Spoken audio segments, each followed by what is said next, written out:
the great debate. I've asked our cast to leave their weapons inside, so all they have is their fists and their brains to do this debate. Let me introduce everybody. Starting to my right is Dr. Rex Young. He's an assistant professor of neurosurgery at the University of New Mexico and a practicing clinical neuropsychologist in Albuquerque. He studies both brain disease and what the brain does well, a field of research known as positive neuroscience. His research is designed to relate behavioral measures, including intelligence, personality, and creativity, to brain function and structure in healthy, in neurological, and in psychiatric subjects. Next to him is David Schenk, an award-winning and national best-selling author of 6 books, including Data Smog and The Immortal Gain. His most recent book, The Genius in All of Us, New Insights into Genetics, Talent, and IQ, was welcomed as deeply interesting and important by the New York Times. He's also contributed to National Geographic, Slate, the New York Times, Harper's, and the American Scholar. Next to him, Dr. Scott Barry Kaufman is a cognitive psychologist investigating the development of intelligence and creativity. In his latest book, Ungifted, Intelligence Redefined, he presents a holistic approach to achievement that takes into account each person's ability, engagement, and personal goals. He's co-founder of The Creativity Post, and he writes the blog Beautiful Minds for Scientific American Mind.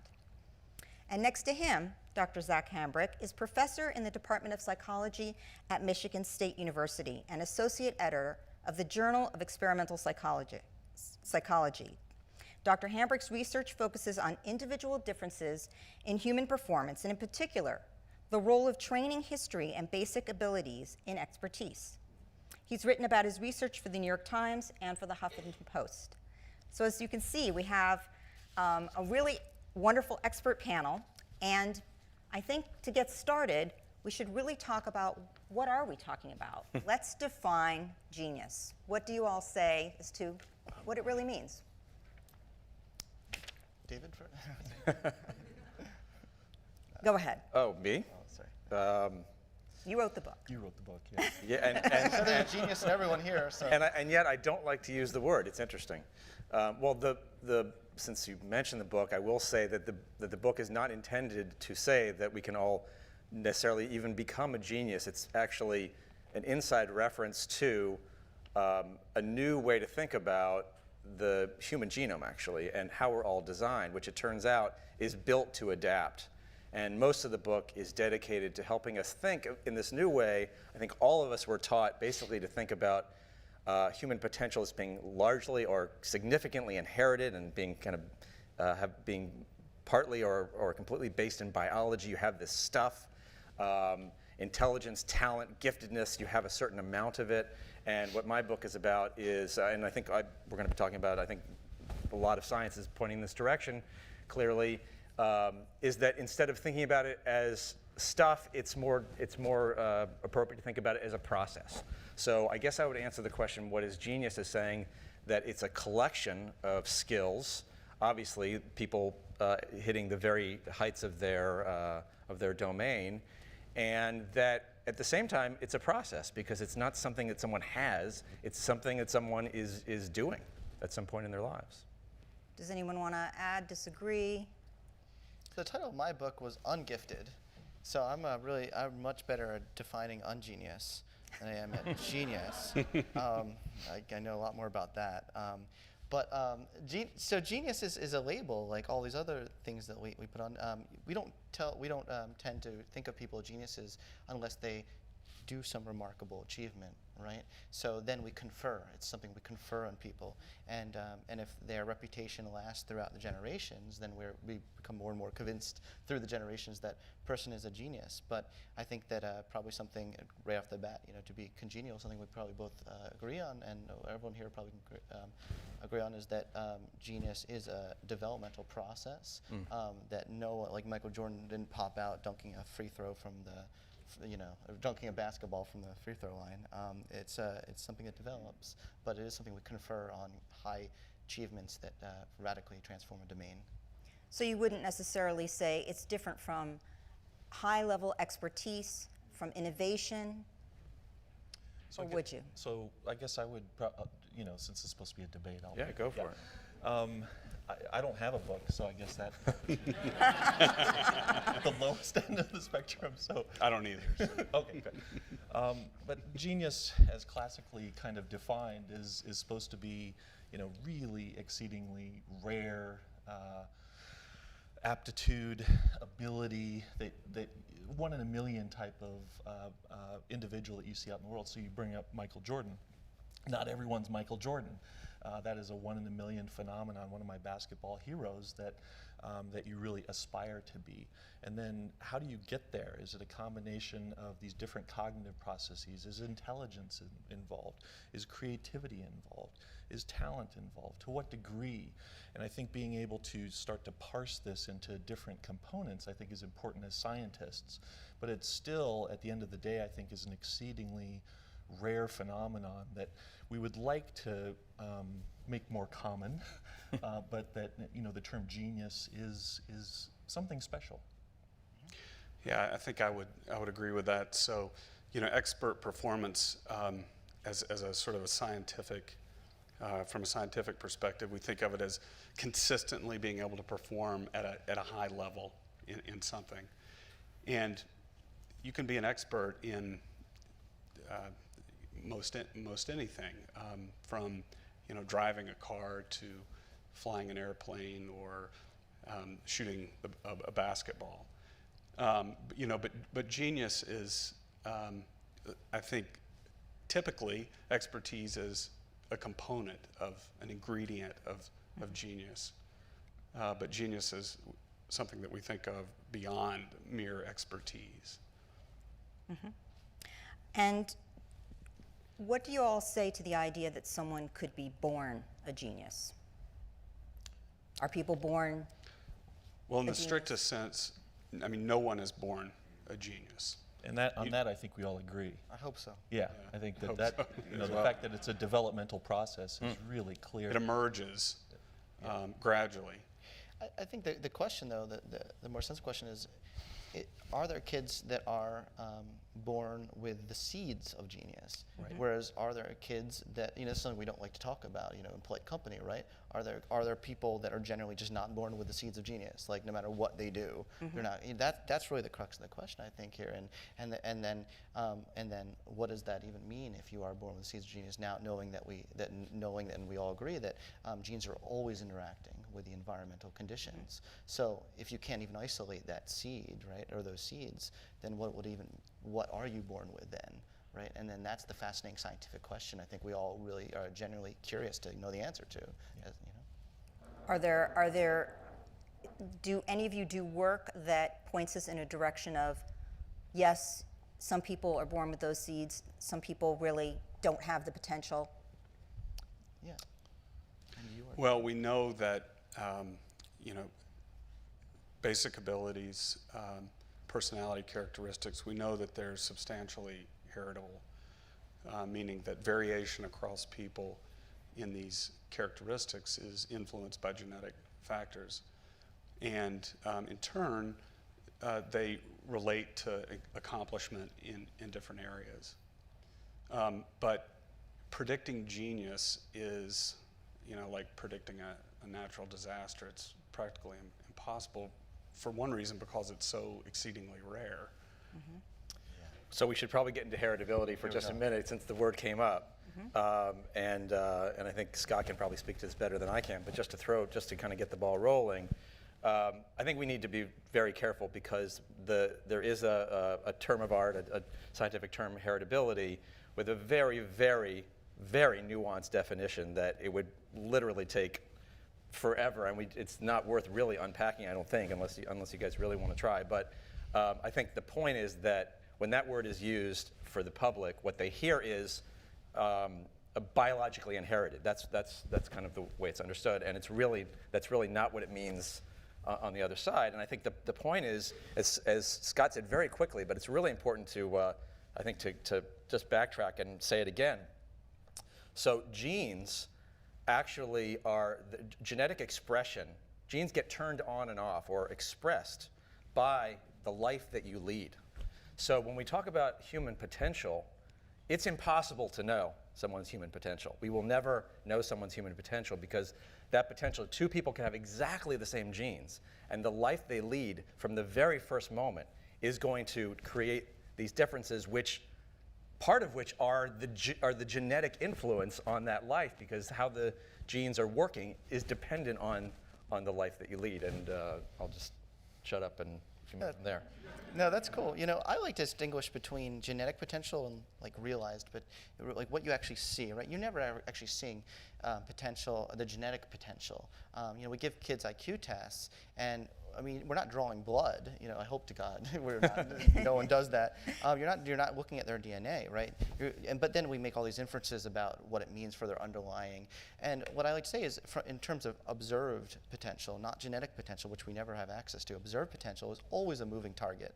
And this is just a point you just said. It's always a moving target based on how engaged are you in based on things like practicing and based on your other characteristics and things that cause you to be fascinated with certain things in the world. I think genes do influence our motivation in a lot of ways for things, right? There are a lot of things that I'm attracted to. A lot of, someone else might be more attracted with numbers, right? So they play with numbers their whole childhood, right? And then they develop these extraordinary skills for numbers. But I think it's possible there is a genetic component there but what is it doing? It's indirectly influencing talent, not directly.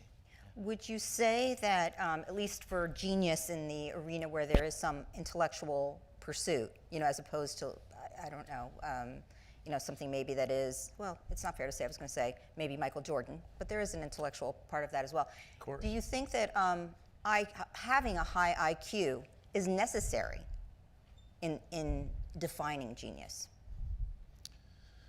Depends on the field. Yeah. Yeah.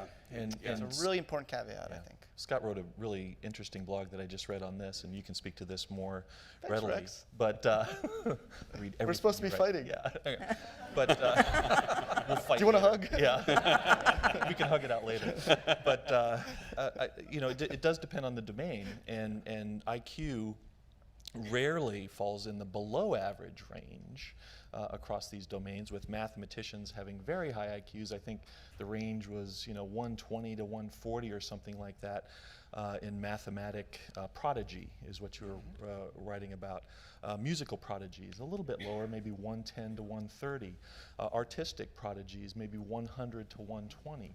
So intelligence is in there someplace, and we don't know what the relationship precisely is. So intelligence is probably necessary at some level, but we don't know the sufficiency of intelligence. Hold in up. the expression. Hold up. You started with IQ, and then it somehow turned into intelligence. I don't equate IQ with intelligence. Okay. No, and that's another facile shortcut that we were talking about before this. Yeah, that it so quickly turns into intelligence. we can only measure IQ, which is what we were talking about. And the construct, the underlying construct that we talk about is intelligence. So let's talk about IQ, where we can measure something that has some bounded regions to it that we can But the measure point- in a relatively reliable. Well, let's define it and see if we all agree on IQ, and because I think I would say there are some important points. One of which is when people hear IQ, what they hear is this old notion of I was born with an IQ. I was born with this certain amount of stuff, and I don't think that any of us would say that now. So let's unpack that a little bit. It's my suggestion. So I think of it from a neuroscience perspective, and the definitions of intelligence are really poor. So they're usually a paragraph about this long. So when I think from a neuroscience perspective, it's the ability of the brain to do something rapidly and accurately out in the environment, to meet environmental demands rapidly and accurately. So there's a speed of performance, and there's an accuracy in that performance. And this is a dynamic trade-off in what the brain is doing. And I think this is a good definition of intelligence that IQ tends to capture, not fully, but in a pretty good way. It's knowledge acquisition so that you can apply this rapid, accurate problem solving out in the environment in a reasonably good manner. So I think it's a good definition of intelligence. The question is, are IQ tests the only thing to pick that up on No. that? And that's what my big beef is, because when I started looking at kids that we call dumb in the classroom, and then you get them engaged in something that's personally meaningful to them, you at least give them more than an hour testing session to show their brilliance. Right. And you find that through this deep mastery process, through this developmental process, when they're personally engaged, they look brilliant. And the question is, if you go back into the testing session and let's say their IQ never budged 1 iota, is there, do we say, oh, look how brilliant you look, you're just faking it, like you're a faker, and the question is there a true intelligence? And that's what I want to ask you guys. Do you think IQ is the true intelligence and everything else all around us is just faking it, I think there's an intelligence that allows you to meet environmental demands in an adaptive way. And so if you have a child that's in the wrong environment, they're going to look dumb because they're not able to meet the environmental demands in a rapid and accurate way. If you put them in the right environment, you put them in a different environment, you might find a way for them to meet the environmental demands in a rapid and accurate way so that their brain can show intelligence, by my definition. So I would say that one way to think about intelligence is, what can you do? What can a person do? And that reflects what they know. It reflects their ability to reason on the spot, to solve novel problems. And I don't think anybody would argue that an IQ test reflects in any individual the total of what they can do. So I was having a conversation before. IQ is scoring well on an IQ test is perhaps a symptom of being intelligent, but nothing more than that. When we talk about genius, though, so sometimes we're talking about, different arenas. I mean, completely different arenas, where maybe, as you're bringing up, maybe your IQ is not very high, but you show brilliance. Thanks. Not your IQ, someone's IQ. She's talking about me. I just insulted you. Looking at you. That's great. That's what I She's heard. like, I'm running on a $1.05, I think. $1.10 most. But that maybe one of these children who feels passionately about something, right, and can show brilliance in a particular area, so that genius you could be genius in an area and not in another area. I guess that's one question, of course. And then where, or do we have any idea where in the brain that exists, and how would we look at it? Rex is actually a leader. We do, yeah. So I've done research in that area where, and I don't want to be talking the whole night, so. Yeah, but you're like the man on this topic. You got this one. So, we've done research where we've looked at all of the research that's been done in the field of intelligence and reasoning research. So, in polite company, you don't talk about intelligence, you talk about reasoning. In the cognitive neurosciences. So we looked at all the studies that have been done.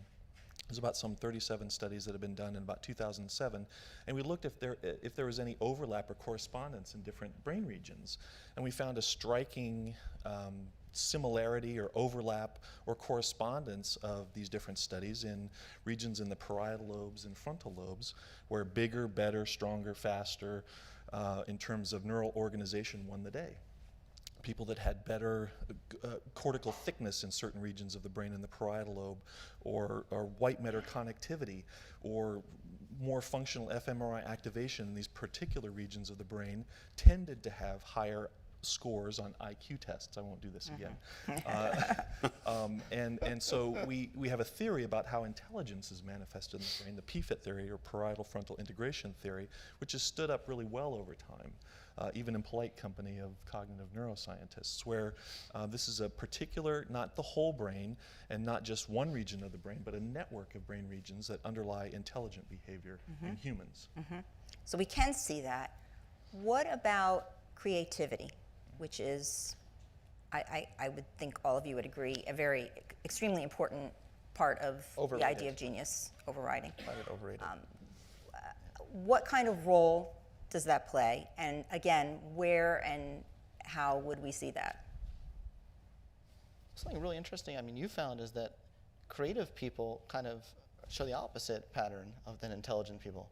So what do you do with that knowledge, right? The question is, what would you rather be? What would you all rather be? Creative, really incredibly profoundly creative, or profoundly intelligent? Because if you're profoundly intelligent, you have a very efficient brain. Glucose consumption is very efficient, right? And you can learn fast. But creative people are messy. You know, the mind of the creative person is messy. You know, you're like all over the place. You're like, what is going on right now? You know, like that idea and that idea are colliding, right? And that requires lowering that efficiency a little bit. So. And in evolutionary thought, they talk about efficiency in brain functioning versus flexibility in brain functioning. I think this maps on to concepts of intelligence versus creativity. And the fact that you have the seesaw in the brain of highly efficient brain regions involved with intelligence and kind of messy frontal lobes, downregulation of cognitive braking systems involved in creativity would ensure that genius is rare in the same brain. So are you saying that you need to have the high enough quotient of intelligence and the high enough quotient of creativity to really meet the definition of genius? I think intelligence is important, that you have to have that knowledge acquisition and knowledge implementation module in your brain, that efficiency to be able to pull information into your brain and push it out into the world in a very efficient manner, but you also have to have the ability to produce something new. That's the creative component. And I'm looking at it from I'm not a geneticist, I'm looking at it from a neuroscience perspective, and I think that this genius thing, this very rare genius thing that we're talking about, is the dynamic interplay of those two, plus maybe some talent, some specific talent in an area that you might want to cultivate and do some, develop experience over time. But these three things, I think, would be exceedingly important to develop a skill to the highest level of performance. Let's wait 1 second before we unpack talent, because I want to go back to my one note so far, which is when we're talking about the brain, I also want to bring that into the context of process, right? Because everyone here has heard of neuroplasticity, but you need to realize, if you don't, the brain is constantly changing shape based on your experience. Right now, you are making connections and strengthening other connections, and other connections are weakening based on the experience we're all having in this room. And we are becoming different people moment by moment, and that is a process, and that's one of the beauties of humanity. So when we talk about the brain, I don't think you'll disagree with this, but please, if you disagree with part of it, please say so. When we talk about the brain, it's important to realize that we're not talking about a static thing that your brain is and will always be. It's a state. It's a snapshot. Yeah, and this is very important. This is something that we've only come to realize in the last, maybe decade of neuroscience. We used to think that it was a static thing, that you had a certain number of neurons and then that was it. And neuroplasticity is an exceedingly important concept. But that's why I did this. The degree to which we're changing the structure of our brain is exceedingly small compared to the structure that exists. And I'm a neuropsychologist, and I rely on neuroplasticity when I'm talking to my patients with brain injury or tumor or some structural massive change to their brain. And I rely on neuroplasticity to give them hope for a better future.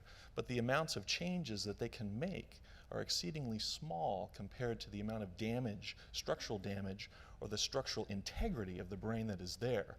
These are in the small percentages of what we're talking about. So when people talk about neuroplasticity, we have to be very careful that it's not this huge thing that's constantly changing massive amounts over time. This is not an adaptive process in terms of evolution, I don't think, to have this massively changing target.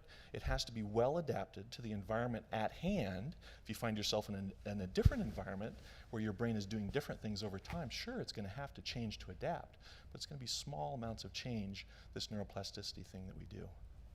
So what is the impact, do you think, then? If we're saying that basically you're born with whatever seed you're born with, then you have your environmental impact. It continues to change your genes. It continues to change your brain.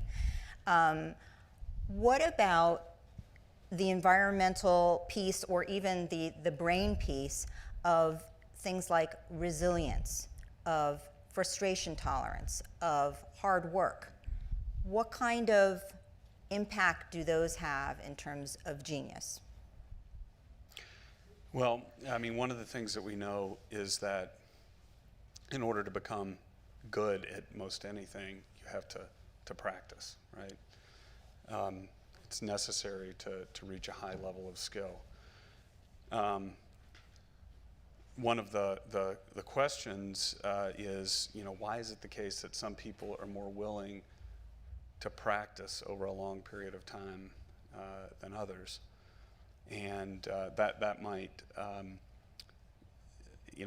this is practice it's sort of drudgery, right?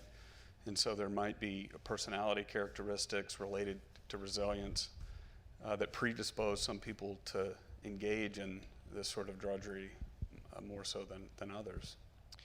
There's some You're saying biologically speaking, there may be. Or are you saying maybe also- characteristics that are influenced by genes.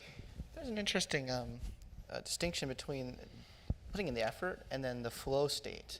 And these two states fascinate me because they're very different from each other. So the flow state is that state where it actually feels effortless, right? You're fully engaged in an activity. In the moment, time recedes in the background, and it feels effortless. And you find that people who reach highest levels, they do report, of course, having to overcome obstacles and resiliency, but they also report an awful lot of being in that flow state. And I almost wonder if Just for people who might not really be familiar with that term, flow state. What is flow? Yeah, so I was saying it's like that state where time, I was trying to describe, like time recedes in the background, Okay. like your attention in concentration on an activity is so strong that you have no mental resources or distractions for anything else. And that usually happens when you're interested in something. And so I think underlying a lot of this is that motivational interest aspect to it. Not everything has to be effortful for it to be great or for you. And I think maybe that's where a lot of these variables that you're studying, like working memory, that talent researchers are studying, maybe at the end of the day, what talent really is whatever it is, whatever that juice is, whatever it is, wherever it's coming from, that gives you reward for engaging in something. It's not saying there's not going to be effort along the way, but I think it's something that allows you to get into that flow state so that you will want to continue. So are you saying, in other words, let's say dopamine, the neurochemical of reward, that some people are biologically more susceptible to that, to having more dopamine release and getting more reward? Or are you saying that they can be trained? Oh yeah, to... I mean, people with schizophrenia suffer from a huge over influx of dopamine in the prefrontal cortex, right? Or where that overwhelms their emotions, their sensory. I mean, there's certainly a biological component to mental disorders. Why wouldn't there be a biological component to abilities? That's not a question. But it was in the past. Yeah, you're right. We were talking about this before. Yeah. There used to be the schizophrenogenic mother, right? Yeah. So we have this seesaw. The refrigerator. Yeah. So we have the seesaw between it's all genes, it's all environment with Watson and B.F. Skinner. It's all genes with Ventnor with the sequencing the genome, and it's kind of like we're seesawing back to an over-reliant, but it's both, obviously. Or for genius, I mean, it started out with, Galton. Galton wrote a book, Sir Francis Galton, in the 1800s, 1869, published a book called Hereditary Genius. And he said that, genius reflects essentially innate ability. That's what it is. And then the pendulum swung towards an environmental account. So Watson's famous guarantee that he could take a dozen healthy infants and choose anyone at random to train him to become any type of specialist he might select. So in this debate is... Or a criminal. Or a criminal. Right. That's right. That's right. He said a criminal as well. You mentioned schizophrenia, and I did want to ask, often, at least historically, when you look back at some incredible geniuses, Van Gogh, Darwin, Hemingway, many had a mental health issue or a different brain, let's say. And so there's been a lot postulated about difference and genius.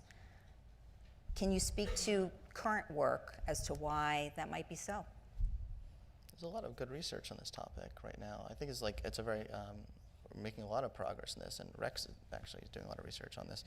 The creative brain does, if you think about it, it's a double-edged sword in a lot of ways, because on the one hand, you're letting the floodgates down a little bit, right? It's a messier mind, right? You're letting that prefrontal cortex down a little bit so that you can access remote connections. You can make connections that other people don't see. But when that floodgate is down a little bit, you're also opening yourself up to a lot of craziness, right, as well, right? I mean, it's like creativity permits craziness. It's not that it directly is going to, there isn't, you don't have to suffer from a mental illness to be creative. That is a great myth. I want to nip that in the bud. Yeah. But I think the creative brain kind of lends itself to making absurd connections and as well as creative connections. It's only an absurd connection till it's a good connection, right? The fine line between, is very small. Right. And it's one of the adaptive things that the brain does is to make connections between seemingly unrelated things and doing analogy and metaphor and similes. That is an adaptive quality of the brain to do model making before a model becomes aware, before you become aware of a model. And perhaps what we call schizophrenia and bipolar disorder reside on a continuum, this bad old bell-shaped curve out at the extreme where, in frank psychosis of schizophrenia, everything's related to me, I'm God, all of these things where it's all completely interconnected, right. Is an overshoot of this connectivity thing that the brain does when the connections get loosened, as Scott. What about areas of relative weakness? So often you do see in genius someone who is just incredible at whatever they are genius at, but if you ask them to tie their shoes. Yes, or maybe even shoelaces. Right, something something less mundane, like they're a brilliant mathematician, but they really could not write you a paper or something like that. Can you speak to why there would be such incredible unevenness, or often is, I think, in that world of genius?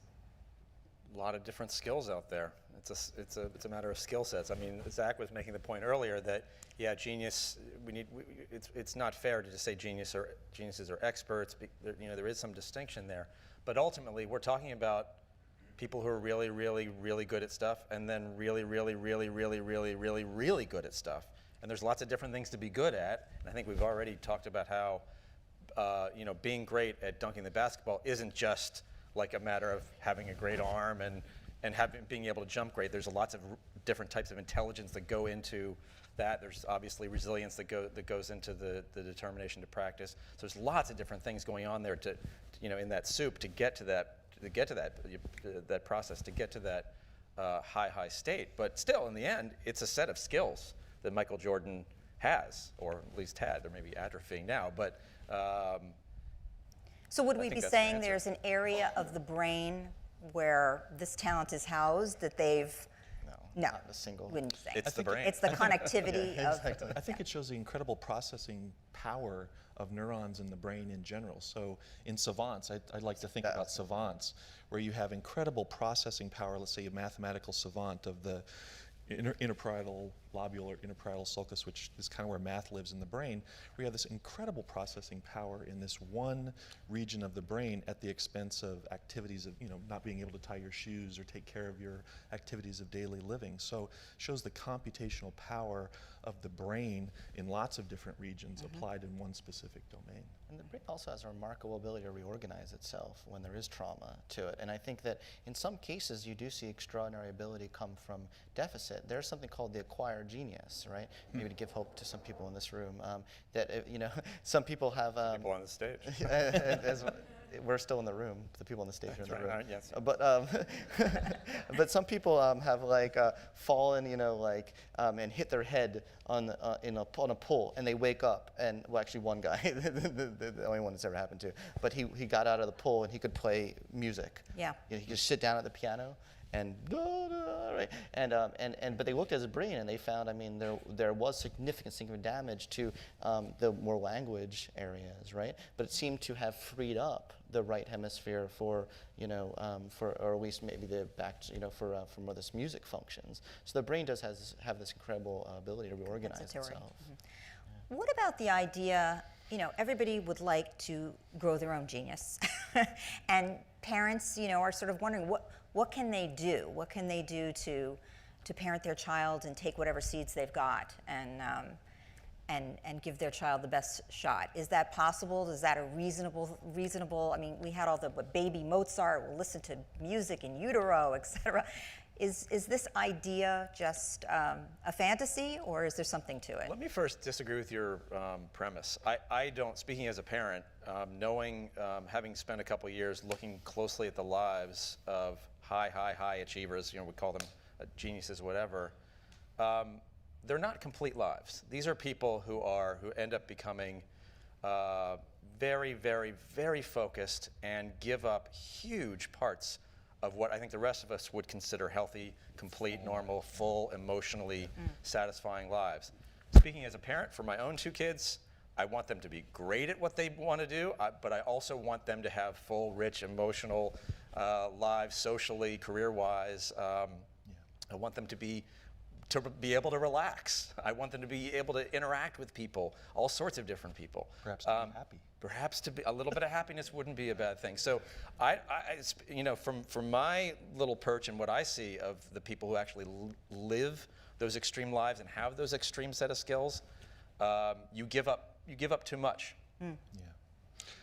Do you think that's always true, or there's a continuum? I mean, I don't know about always, because always is a very Yes, extreme word, yes. but A lot. it's it's a pretty common. consistent thread. So I think that it's important to let kids try a lot of different things to figure out what they're good at. This notion that we talked about before of gene-environment correlation. So our genes influence the types of environments that we select for ourselves and the sorts of activities that we engage in. And so people figure out what they're good at and areas in which they might have a realistic chance in order to become an expert. I think the idea that that we can, I don't think the data support the notion that anybody can, that simply training in a particular area like music is sufficient to become an expert. Practice and training are important. They contribute to some of the variance across people in accomplishment, but there's more to the story. So this sort of unthinking view that anybody can become anything they Just work want harder. with 10,000 hours of practice, as Gladwell famously proposed. Or As parents, should as he we ever wrote. tell our child to be realistic, though? That's the question. I think that a lot of what you're saying is theoretically true, but from a practical point of view, I have a gut-wrenching, negative reaction when people say to be realistic, because my whole early childhood, I was in special education, and everything that I said that I wanted to be and do in life, guidance counselors would say, be realistic. Every single thing I said, and if I took that seriously, no way I would be on the stage right now, right? No way. I wasn't supposed to graduate high school. So I feel like there are organizations out there that kind of get at it I'm saying from a practical point of view, at it a different way. So there's this group I work with called the Future Project, where they try to take every child's dream seriously. They don't make you take an IQ test to say whether or not you're allowed to have a dream or not, right? It's not like if you're below a certain cutoff, it's like no dream for you, right? So, every child says, this is my dream. And some of these kids' dreams are like, I want to cure world hunger, right? Who are we to say be realistic, right? Who are we to say that, And so what you do is you pair them up with a dream director who pairs them up with a mentor. And every small step that child takes, even if they don't cure, or even if they don't get into the MBA, whatever, there's so much that can be learned from that process. There's so much that I think we should have more of a go attitude as parents and educators than a, let's see what the data says sort of thing. Even though I think as scientists, wearing the scientist hat, I'm interested in all these theoretical debates and everything, but then I put on like a educator hat, and sometimes they conflict with each other. And So you're What do you bringing. think? I think for me, the problem is probably more when the parents sort of dictate what the kid's passion is going to be. Oh, of course. That doesn't work. And that doesn't work, and particularly when it's based on sort of a naive view of what's necessary to become an expert. Yeah, and that's why we need to listen to child's passions, not tell them what their passions Right. are. So I agree with you on Right. that. Yeah, absolutely. Our current system, however, on the one hand, I guess you could say it might allow for you to try many, many things, but it also asks you to be proficient, essentially, at everything in a certain kind of way, you know, to move ahead, let's say. You know, is that making it difficult for people to be, for the geniuses to perhaps be recognized or move forward, where they, you know, if they can't tie their shoe, maybe they're going to be told there's something wrong, and be realistic and, you know, sort of limited. Is our current setup, which says, you know, study every subject, you know, if you want to go to the best school, get the best grade in every subject, are we missing some by not allowing them to be really follow a passion and be proficient at something, but maybe let other things go? Yes. Yeah, and I think we're all talking. I think there, you know, some of these predisposing talents can be identified. The brain will find the environment that it's perhaps best suited to, and if you keep the funnel open at the front end and gradually narrow it to where this flow thing is happening towards the end of it, I think that's a better process than, you know, keeping the funnel either completely open all the way through or closing it too early. Right. But being able to allow one's innate, if you will, talents. Oh no, you didn't. Oh, no, not me. But I mean, individual differences, let's say, to be expressed in an adequate match or in an idealized match to behavioral demands. Let's put it that way. So individual differences can be well matched or well suited to environmental demands and meshed up so that the brain just grooves on that. The dopamine's flowing, the flow thing is happening, and this funneling can happen in a more natural way. I mean, I along agree those, with that. Well, sorry. along those same lines, As long as I stay away from the jargon. how important is daydreaming to, you know, innovation, to coming up with the genius idea, et cetera? And if it is, you know, is our current educational system really gearing toward, you know, along those same lines, really gearing toward that, allowing time for the daydreaming, for the thought, the inspiration? No. I don't want to be the one that talks all the time, but this is something when I give talks that I really remember. The most important class when I was growing up was recess. And it was because you go out and you try different things and you make mistakes and you skin your knees. This is the flexibility part of what your brain does. I mean, you're doing knowledge acquisition, but you have to have that novelty generator going at some point in your day. And if it's all stuffing knowledge, you have to have knowledge in your brain. You have to put stuff in there, raw materials. But if it's all that at the expense of the novelty generator, the flexibility thing that our brain does, I think that's a great loss. Are concepts like inspiration and the capacity to daydream, is there biology, you know, sort of given biology involved, or, you know, can that also be nurtured, taught, changed, your capacity for that? You have to create the conditions for inspiration to be optimal. And for inspiration to be optimal, it requires like positive emotions. It requires giving a child a sense of there's a future for them, right? And identifying things to their self. The problem is in our educational culture where we don't allow personal reflection on the material or this daydreaming process, you're not giving that child time to reflect at all on why this information is meaningful to them. Why should they care? Why should they try to study it? You're robbing them of that opportunity. I want to make sure that we get to ask a few audience questions here. So we'll move on to these. Do you need to be recognized to be a genius? Do others need to identify your intelligence to make you qualified as a genius? Well, that shows the subjectivity of the word genius. There can be people doing extraordinary work who never get recognized in their lifetime.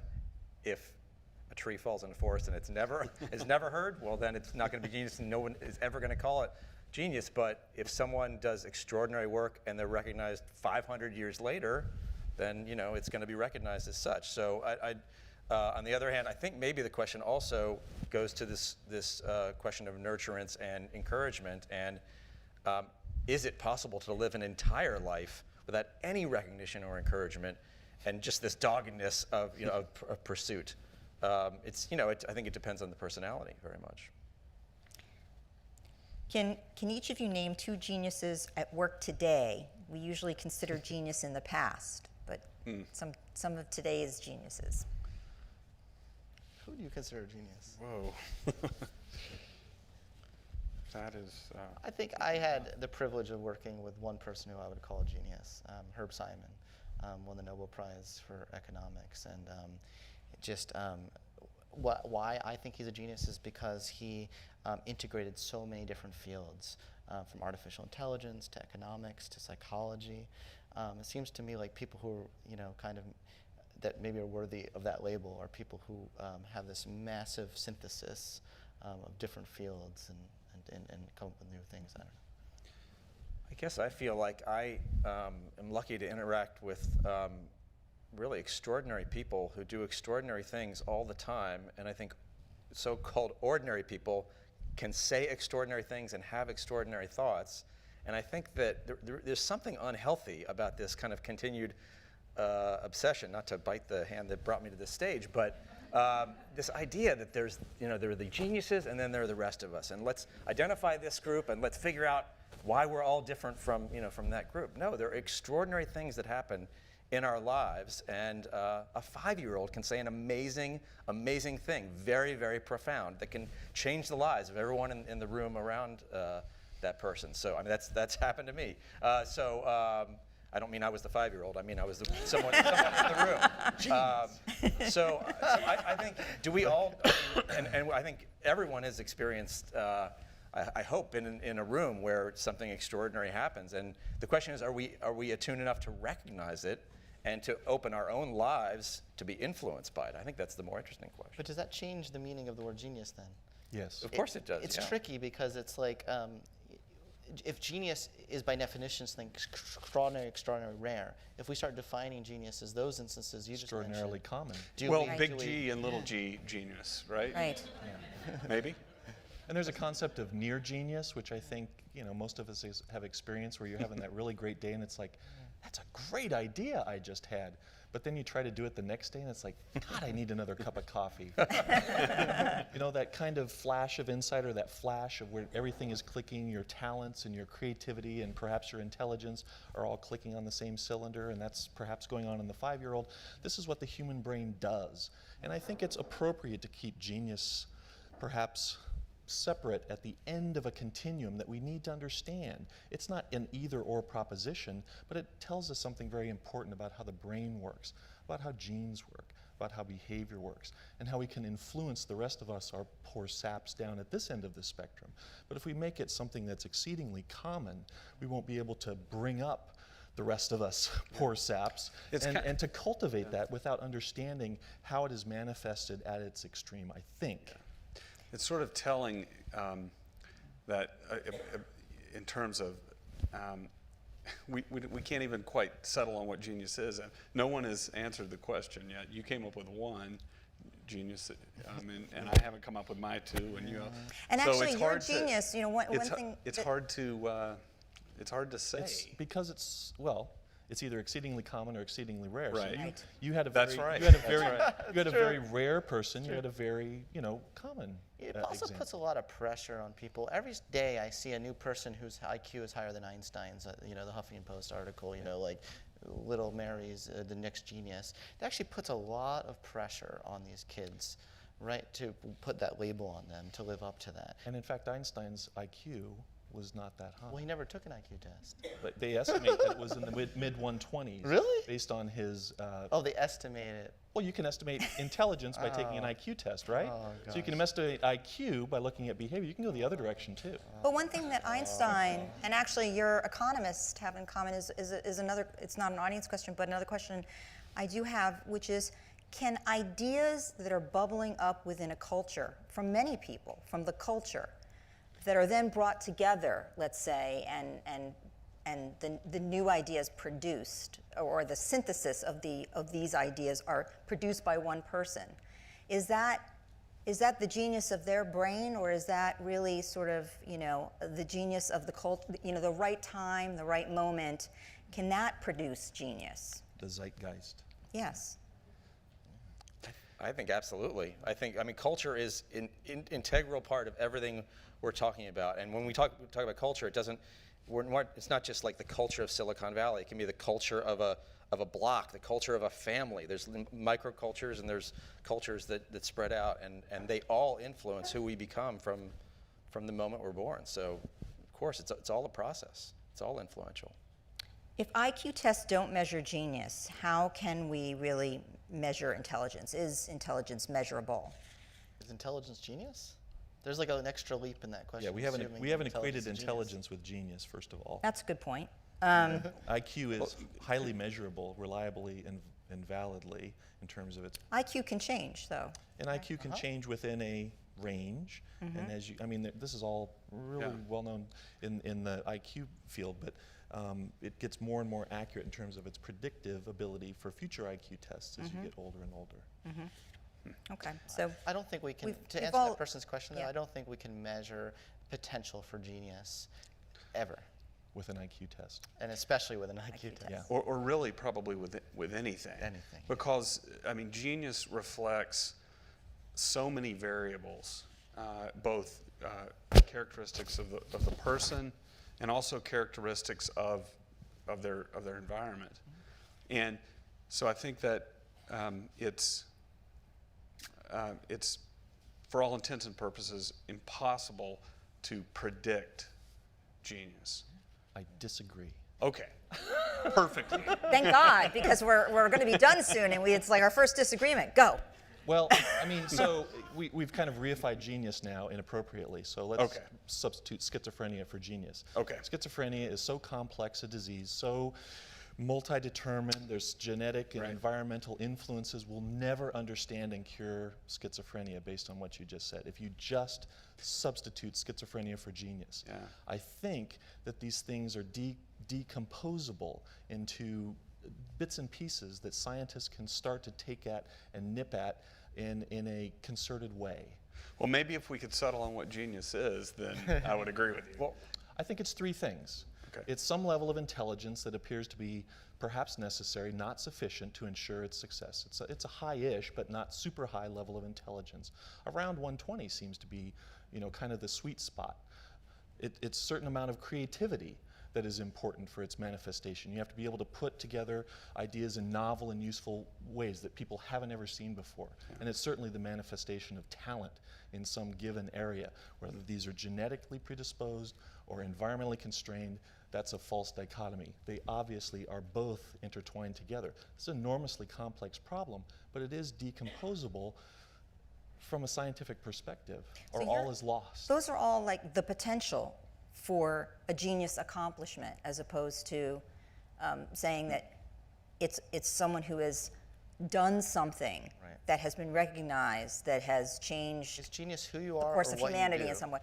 That's the question. Is Yes. genius who you are or what you do? You seem to think it's who you are. No, I'm saying yes, it's both, Oh, you're saying yes, obviously. it's both. But also the 120 IQ cutoff thing is hugely variable by field. Like I've done research finding like in the arts fields, there is literally no as low as you can go. You can go very low. 70? And 60?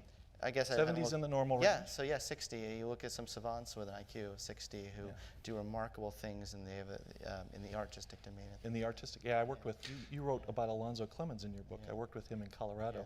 Yeah. He would be kind of not a genius, but certainly a savant, a highly talented individual. There's this incredible thing that's going on in his brain.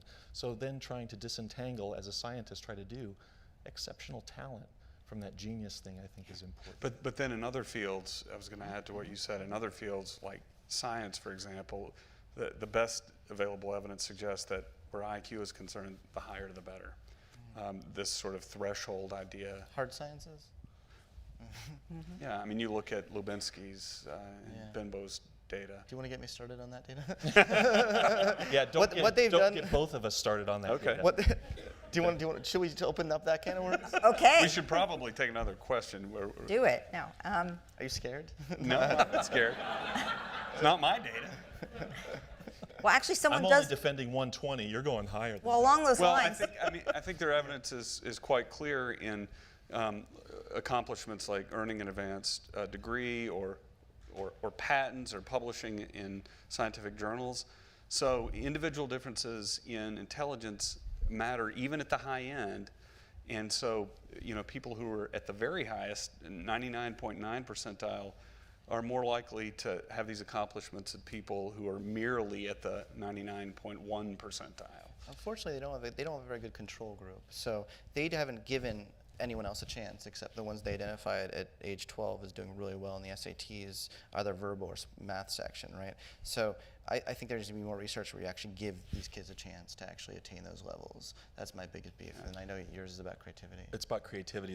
They are actually measuring with IQ test and SAT at 13 IQ down the road, or intelligence manifestation down the road, and they have silly things like the likelihood of achieving tenure. There's nothing less creative than achieving tenure.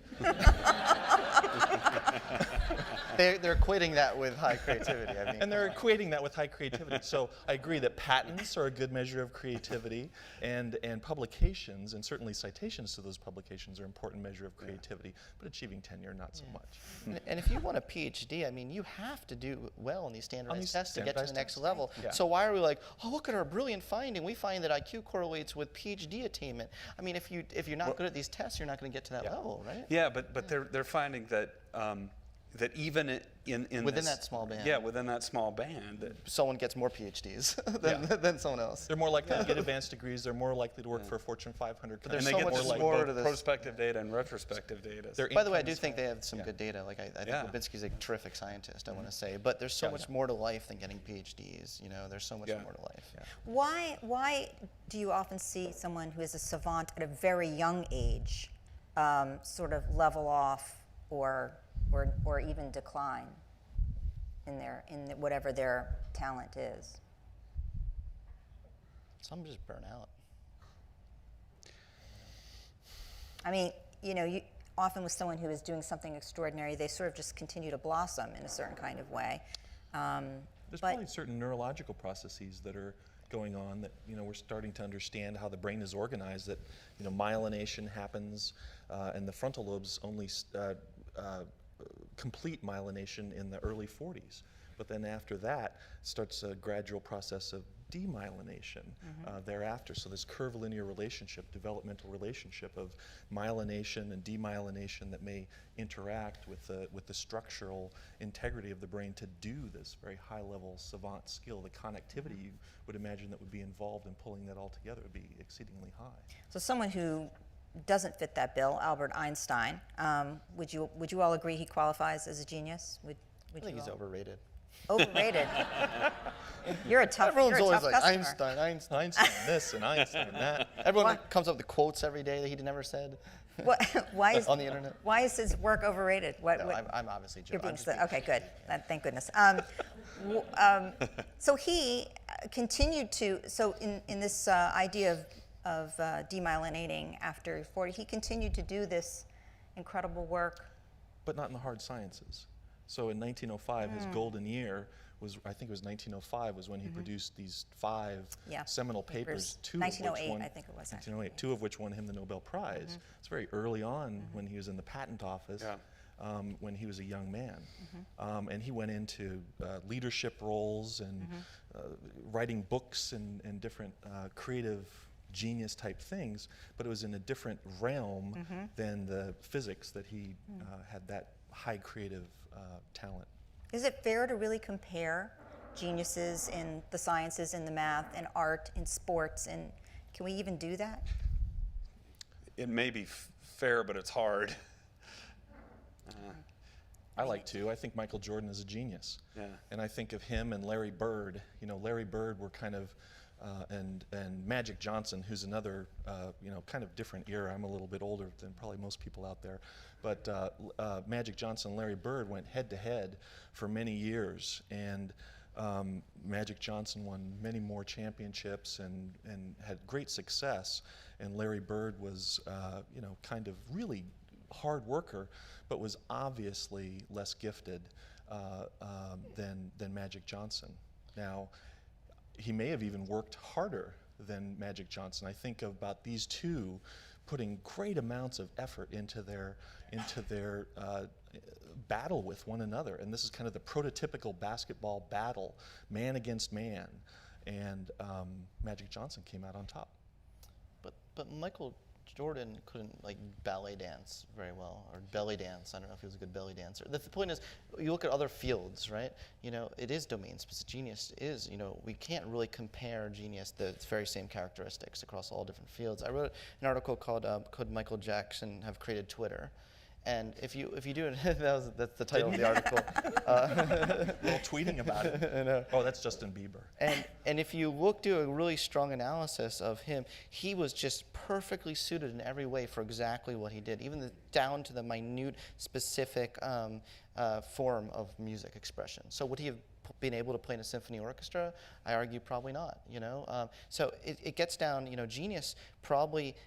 It gets down to the most minute level of like the perfect package of combination of characteristics. That's why I think it's so rare. At the big G level, because I think there's a little G level. At the big G level, do we have any reason to believe that it is getting more common? Dean Keith Simonton says it's getting less common and maybe extinct in the sciences. I would like to disagree with him. I mean, from an evolutionary perspective, why would that, does that make any sense that it would become less common or become extinct? It really doesn't, but he's making observations. Mhm. Yeah. Mm-hmm. So, to conclude, I guess we haven't been able to agree on exactly what it is or whether we like the word at all. But what about, is it ever fair to say, I guess, that someone has reached their potential? Should we have a time when we say, well, you know, you've really reached it, or should it be is it limitless? Do you see it as limitless, and should we always be encouraging? My view is that very, very few individuals ever get to know their potential. I think the people who achieve extraordinary things have all the resources to get there, have the time, not just the time to practice and put in their 10,000 hours, but it's the right kind of practice, have the attitudes, spend their entire lives pushing their own envelope and get there. Those are the people that see their own potential. Everyone else, they don't ever get close, and I'm including myself in this, they don't get close to their potential in any domain, and some of us conclude that we didn't really have potential, and that sometimes makes us feel better, sometimes doesn't make us feel better. It's something we tell ourselves, but I think the truth is we just don't know, and the only way to know is to live this sort of extreme life and to pursue it and to have all these wonderful things come together. That's a really good point. I take back something I said earlier. I think there's one characteristic that does go across all domains, that all geniuses have, and that's they're really good self-advocates of themselves. And they have very good self-determination in this world. That might be the only thing that's in common across every domain. Yeah. Thank you. Thank you so much. Thank you for coming.